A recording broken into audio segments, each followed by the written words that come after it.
नमस्कार विद्यार्थी मित्रांनो, मी अभिषेक ठिगळे एज्युकल्चर मध्ये तुमच्या सगळ्यांचं स्वागत करतो. पोस्टर बघताय? ठीक आहे. पर्सेंटेजचे असे प्रश्न एकदम सोप्या पद्धतीने सोडवा. आता एक्स ला विसरा आणि कन्सेप्ट शिका. मग ते रिअल लाईफ मध्ये असे ना किंवा गणितात असे ना, जे विद्यार्थी माझ्याकडून शिकतायत त्या सगळ्यांना माहित आहे की आपण सगळे गणिताचे प्रश्न without formula without x Y पकडून सोडवू शकतो एकदम सोप्या सोप्या पद्धतीने. जिथं आयोगाला इक्वेशन बनवायचंच आहे तिथंच फक्त आपण एक्सचा यूज करतो आणि फॉर्म्युलांसाठी तर फक्त मेन्सुरेशन सारखे टॉपिक आपण यूज करतो, तिथंच फक्त फॉर्म्युला. बाकी सगळीकडे आपण विदाउट एक्स आणि विदाउट फॉर्म्युला यूज केलं. ठीक आहे.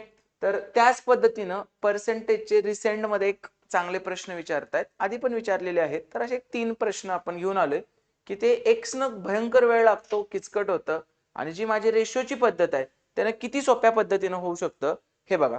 हे नुकतेच आलेले सुद्धा पेपरमध्ये प्रश्न आहेत, त्यामुळे ह्याच्याकडे एकदम व्यवस्थित बघा. तुम्हाला जादू वाटेल की अरे खरंच एवढं सोपं आहे आणि आपण काय फापड पसारा करत बसलोय, पान भर काय उत्तर लिहितोय. आणि ट्रिक्स बिक्स काय नाही, मी सरळ सांगतो, कन्सेप्ट शिका. ट्रिक म्हणजे असतो फॉर्म्युला. माझ्या ज्या पण सगळ्या मेथड आहेत त्या सगळ्या कन्सेप्ट आहेत, ट्रिक्स मी कुठंच वापरत नाही. मला ट्रिक्स येतच नाहीत. जे काय आहे ते कन्सेप्टने शिकायचं, म्हणजे रट्टा मारायला लागत नाही, पाठ करावा लागत नाही, काय लक्षात ठेवावं लागत नाही. प्रश्न दिसला समजून घ्यायचं आणि उत्तर निघतं, मग ते कधी कधी डोळ्यांनी पण निघतं. तर असे मी 3 प्रश्न चांगले घेऊन आलोय. तुम्ही कुठलंही मार्केटमध्ये पुस्तक बघा, त्याच्यात ते पानभर उत्तर असते त्याचं. आता तुम्हाला किती कमी वेळात सुटतंय ते पाहूया. ओके. ही आपली 1 डे रिव्हिजन बॅच आहे. तुम्हाला 4 जानेवारी आणि 11 जानेवारी या दोन्ही परीक्षांसाठी कमी वेळेत जर माझ्या पद्धतीने शिकायचं असेल तर डेफिनेटली ही बॅच तुम्ही जॉईन करू शकता. आणि आता मी तुम्हाला एक कन्सेप्ट सांगणार आहे, ती कन्सेप्ट फक्त बघून घ्या. ठीक आहे. एक गोष्ट लक्षात ठेवायची, इन्कम म्हणजे काय असतं? Price into quantity. इन्कम म्हणजे काय असतं? Price into quantity. For example, जर तो दुकानदार असेल तर तो त्याचा इन्कम आहे, मग प्राइस आणि त्याला क्वांटिटीने गुंततो. आणि जर तुम्ही कस्टमर असाल तर तो तुमचा काय असणार आहे? खर्च. म्हणजे एखाद्या गोष्टीची किंमत आणि त्या गोष्टी किती प्रमाणात घेतले याला आपण काय म्हणतो? इन्कम किंवा expenditure is equal to price into quantity. आणि मी जर तुम्हाला म्हटलं की तुमचा इन्कम एक कॉन्स्टंट आहे, तुमचा एक जो पगार आहे तो नेहमी सेम असणार आहे, मग मला सांगा, तुमचा पगार जर नेहमी सेम असेल तर जर प्राइस वाढल्या एखाद्या गोष्टीची प्राइस वाढली तर क्वांटिटी काय येणार? कमी.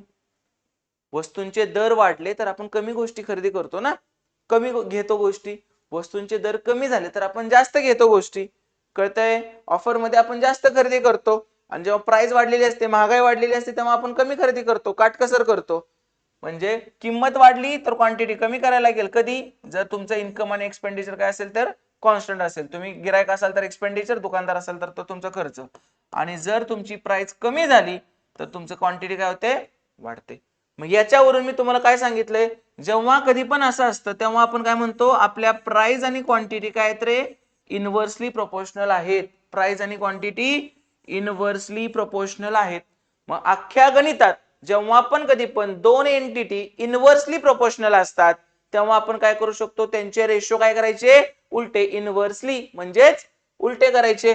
म्हणजे जर प्राइसचा रेशो A:B असेल तर क्वांटिटीचा रेशो काय करायचा? B:A. किंवा अजून सोप्या भाषेत, जर प्राइसचा रेशो 2:3 असेल तर क्वांटिटीचा रेशो काय करायचा?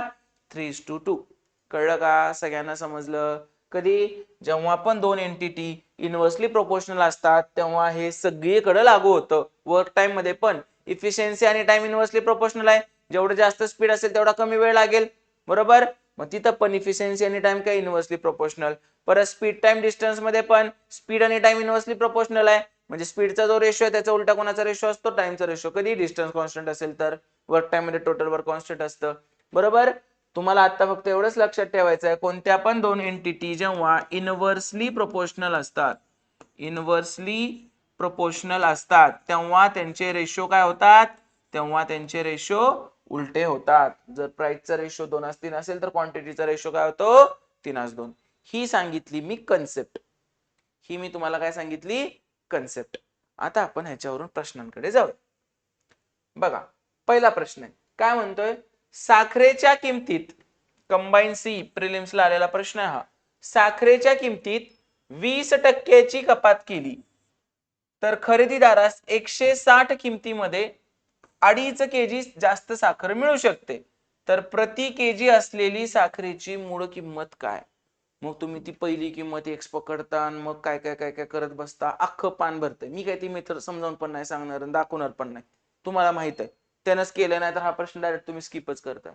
किती इझी पद्धतीने सुटतोय बघा आता प्रश्न. साखरेच्या किमतीत काय केले, 20% कपात केली आहे. किमतीत म्हणजे प्राइस मध्ये 20% कपात आहे. म्हणजे इथं मूळ किंमत आणि इथं नवीन बदललेली किंमत, नवीन किंवा बदललेली किंमत.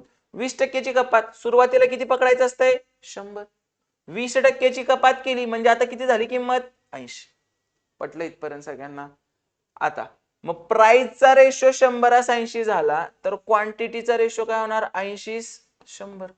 क्वांटिटीचा रेशो काय झाला, 80:100. रिड्यूस करू जरा, 20×80, 20×100. काय फरक पडतोय का, नाही. म्हणजे सुरुवातीला क्वांटिटी किती होती, 4. आता क्वांटिटी किती झाली आहे, 5. कितीनं वाढली रे, 1 वाढली. पण कोणाच्या भाषेत, आपल्या भाषेत. कळतंय? त्यांच्या भाषेत कितीनं वाढले, 2.5 केजी. म्हणजे आपल्या 1ला ते किती म्हणतायत, 2.5 केजी म्हणतायत. आपल्या 1ला ते किती म्हणतायत, 2.5 केजी म्हणतायत. तर विचारलंय काय, मूळ किंमत. मूळ किंमत साठी आधी मूळ क्वांटिटी काढू. 1 म्हणजे 2.5 आहे, मूळची क्वांटिटी किती आहे, 4. 1ला 2.5 तर 4ला किती, 10 केजी. म्हणजे सुरुवातीला किती साखर घेतली होती, 10 केजी. आता मूळ किंमत विचारले, आहेच किती रुपये, आहेत किती तुमच्याकडे, 160 रुपये. मग मला सांगा 160 रुपये असतील आणि एकूण 10 केजी घेतला असेल तर पर केजी किंमत किती, 00 कॅन्सल, 16 रुपये प्रति केजी. कळलं का, 16 रुपये प्रति केजी मूळ किंमत झाली. Option number 4. कळलं? किती इझी पद्धतीने गेलो. काय करायला लागलं वेगळं, काहीच करावं लागत नाही. एकदम सोप्या सोप्या पद्धतीनं. प्राइस 100 होती, 20% कमी झाली. 100 कुठने घेतलं, 100%च्या भाषेत आपण ओरिजिनल 100 पकडतो. 100चं 80 झालं, 20% कमी. क्वांटिटीचं काय होणार, 80चं 100. इनव्हर्सली असते, रेशो उलटे करायचे. रिड्यूस केलं, 20×80, 20×100. थोडक्यात सुरुवातीला 4 युनिट घेत होतो, नंतर किती घेतोय, 5 युनिट. किती एक्स्ट्रा घेतलं, 1 युनिट. मग त्यांनी किती घेतलंय, 2.5. मग 1ला 2.5 तर 4ला किती, 10. म्हणजे मूळ किंमत असताना किती क्वांटिटी घेतली, 10 केजी. पैसे किती तुझ्याकडं, 160. मग 10 केजीचे किती रुपये झाले, 160/10, 16 रुपये प्रति केजी. कळाला प्रश्न? हा होता कंबाईन गट क प्रिलिम्स 2024. ठीक आहे. हा बघा, फॉरेस्टच्या प्रिलिम्सला पण आलाय प्रश्न. ठीक आहे, बघा आता.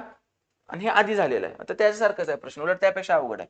किमतीत 20% घट केली तर 150ला 12 जादा पेन्सिली घेणे शक्य होते.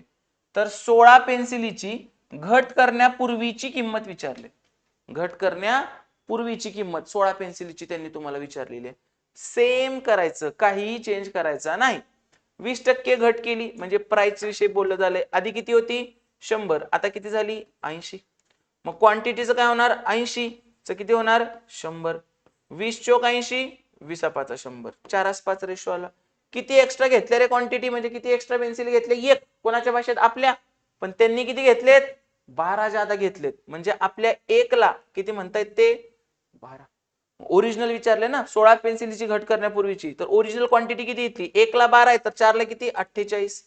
म्हणजे किती पेन्सिली घेतल्या, 48. किती रुपयाला, 150. मग मी असं म्हणू का, 48 रुपये मध्ये किती पेन्सिली घेतल्या जात आहेत, 150. सॉरी, 48 पेन्सिली किती रुपयाला घेतल्या जात आहेत, 150 रुपयाला घेतल्या जातात. आता काय करायचंय, 16 पेन्सिलीची, तर 16ची किंमत विचारले. मला सांगा याला हे करताना किती केलं रे, /3. जमलं? तिकडे पण /3 करा. 150/3 किती आलं, 50. 16 पेन्सिलीची घट करण्यापूर्वीची किंमत किती आहे, 50 रुपये. घट करण्यापूर्वीची किंमत म्हणजे ओरिजिनल किंमत किती आहे, 50 रुपये. Option number 2. किती इझी. एक्स वगैरे पकडायला लागतंय. सुरुवातीला एक्स पेन्सिली घेतल्या, मग x+12 करा, मग 16चं करा, 16x हेन तेन पान भरते अख्खं. तू कुठलंही मार्केट मधलं पुस्तक घे, असं सोडवलं तर सांग मला, एवढ्या सोप्या पद्धतीने. 2 झाले. पहिलं 50% कळालं असेल, हे आता 60-70% पर्यंत परफेक्ट बसवायचा डोक्यात. तिसरा प्रश्न बघा, हा एकदम लेटेस्ट आलाय. कंबाईन गट ब प्रिलिम्स 2024. बघ, आठवतोय ना, प्रश्न कसा पण फिरवू दे, ते ट्रॅडिशनल आणि फॉर्म्युलाच्या मेथडनं ना प्रश्न फिरवला की तुमची फाटते लगेच, बरोबर का नाही? भीती वाटायला लागते, आता माझं कसं व्हायचं? काहीच गरज नाहीये, तेच तेच चाललंय सगळं. हे बघ काय म्हटलं आता, समीरने एकूण 360 रुपयाला काही सफरचंद खरेदी केले.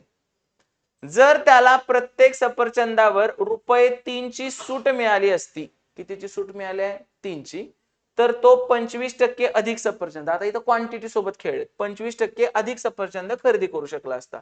तर समीरने मुळात किती सफरचंद खरेदी केले? क्वांटिटीचा आता रेशो दिला त्यांनी, क्वांटिटी 25% अधिक, मी काय म्हणतो सुरुवातीला किती खरेदी केले? 100%. 25% अधिक म्हणजे नंतर किती केले? 125. पटलं इथपर्यंत? मग क्वांटिटीचा रेशो तो असेल तर प्राइसचा रेशो काय असणार आहे? 125 100. रेड्यूस करू याला, 25 5 1,200, 25 चोक 100. म्हणजे प्राइसचा रेशो काय? 5 4. म्हणजे आधी 5 होती तर आता किती आहे? 4 आहे. पटतंय? मला सांगा कितीचा डिस्काउंट मिळाला? 1 चा. कोणाच्या भाषेत? आपल्या. त्यांच्या भाषेत त्यांनी कितीचा डिस्काउंट दिलाय? 3 रुपयाचा. म्हणजे आपल्या 1 ला ते किती म्हणतायत? 3 रुपये म्हणतायत. आपल्या 1 ला किती म्हणतायत? 3 रुपये. मग सुरुवातीची किंमत किती असणार आहे? 1 ला 3, तर 5 ला किती? 5 त्रिक 15 रुपये. बरोबर. सुरुवातीची किंमत किती? 15 रुपये. आता त्यांनी काय सांगितलंय? समीरने मुळात किती सफरचंद खरेदी केले? 15 रुपयाला एक आहे. त्याच्याकडे पैसे किती येत रे? 360. मग किती खरेदी केले असणार? 360 भागिले 15. 15 दुनी 30, उरले 6, 15 चोक 60. 24 सफरचंद. जाईल का अवघड? एका वर्षात दोनदा पडला प्रश्न 2024 ला आणि मुलांचा चुकलाय, आलाच नाही. कारण तेवढ्या कमी असते तुमच्या एक्स न सुटणारच नाही, मी लिहून देतो. हे 15 सेकंदात सुटतंय. 15 सेकंदच म्हणतोय मी, आणि टीचरला नाही विद्यार्थ्याला म्हणतोय 15 सेकंद. आता जर हे 3 असे सोडवल्यानंतर पुढचं ह्याच्यासारखं नाही का येणार? 100% येणार. माझ्या परीक्षण 1 मध्ये पण हे टाकलेले आहेत प्रश्न, टॉपिक मध्ये ह्या पर्सेंटेजच्या सेम असे प्रश्न टाकलेले आहेत मी सगळे. म्हणजे इथं 2 आहेत तर तिथं पण 2 टाकलेले आहेत मी चांगले चांगले तयार करून, एक क्वांटिटीवर आणि एक प्राइसवर. तर हे अशा पद्धतीनं होतंय. Option number 1. तुम्ही आता एक्सचा नाद सोडा आणि कन्सेप्ट शिका, फॉर्म्युलांचा नाद सोडा. त्यानं काही नाही, फक्त वर्गात खुश होताय आणि तिथं जाऊन रडताय. मग नको तिथं गर्दी करून हे करायचं नाही. वर्गात खुश होऊन काय उपयोग नसतोय. नुसतं ते सेम टू सेम फॉर्म्युला मागे टाका उत्तर आणि प्रश्न फिरवला की वाट लागते मग सगळी, कशात काय टाकू कळत नाही. कन्सेप्ट चांगली केली तर मजा येते. ओके. आणि ह्या सगळ्या गोष्टी आपल्या वन डे रिव्हिजन मध्ये पण आहेत. एक्झाम ओरिएंटेडच बॅच घेतलेली आहे मी, ती दुसरं काही केलेलं नाही. एक्झाम ओरिएंटेड बॅच आहे 17+ जाण्यासाठी. फक्त एक कंडिशन आहे, बेसिक चांगलं पाहिजे तर बॅच लावा. तुम्हाला आता 6-7 पडतायत याचा अर्थ बेसिक चांगलं नाहीये. जर तुम्ही 11-12चे विद्यार्थी असाल, 10-11-12चे, तर ही बॅच तुम्हाला 17-18-19 पर्यंत घेऊन जाईल. 15-16 तासांचा कंटेंट आहे, to the point, zero timepass. सगळ्या मुलांना माहित आहे एकही जोक नसतो आपल्याकडे शिकवताना. तर ही बॅच तुम्हाला मार्क्स मिळवून देण्यात उपयोगी ठरणार आहे. तर कसं वाटलं आजचं लेक्चर ते सांगा. असेच वेगवेगळे लेक्चर तुम्हाला घेऊन यायचं आहे का मी, की असे ठराविक 3-4 चांगले अवघड प्रश्न आणायचे आणि त्याच्यावर हे अशा पद्धतीने करायचं. तर असं एक आपण सुरू करू. तुम्ही कमेंट करून सांगा, तुमचे डाऊट्स पाठवा मला. माझा नंबर तुमच्या सगळ्यांकडे आहे, इथं पण नंबर आहे, याच्यावर तुमचे डाऊट्स पाठवा. असं ठराविक टाईपचे प्रश्न जर तुम्हाला लवकर सोडवायचे असतील तर ते तुम्ही सॉल्व्ह करू शकताय. Thank you so much. All the very best.